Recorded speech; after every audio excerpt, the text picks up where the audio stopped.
The California swordfish fishery is important because we consume a lot of swordfish, and we're going to consume it whether it's caught in our waters or not. California swordfish is a good alternative, and the swordfish populations are very healthy, so there's no concerns with the status of the stock. The main concern in the fishery is bycatch. There are bycatch of species of concern like marine mammals. We keep getting lawsuits, from environmentalists that are trying to shut it down, that, it's going to be tough, to make it. If they keep trying and the money that they have, that they're going to put us out of business, eventually.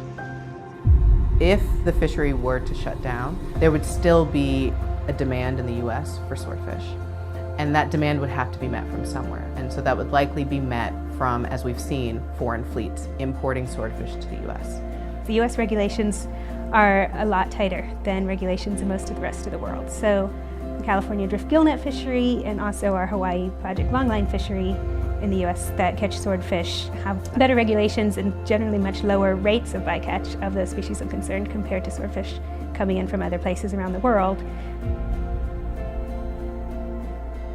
The drift gillnet fishery does not have to go away for there to be continued minimization of bycatch. So EcoCast is a tool that we're developing with a number of academic, NGO, and government partners, trying to basically understand how species respond to the environment, use that in a predictive framework so we can look for where there are good areas to fish and areas not to fish, basically to maximize both what fishermen can catch, but also minimize impact to protected species. Deep set buoy gear is an artisanal gear type that selectively targets swordfish deep during the day. And their hooks are positioned below the thermocline, so deep during the day, in a place and time in which you have minimal overlap with other species. Fishermen catch the fish one at a time. They bring them on board, they're processed immediately, and they usually hit the market within 3 to 4 days. So it provides an excellent quality product with minimal bycatch. What I would like concerned swordfish customers to know is that there's no simple solution to this question of how to consume swordfish while keeping conservation impacts to a minimum. But I would suggest you try to be an informed consumer.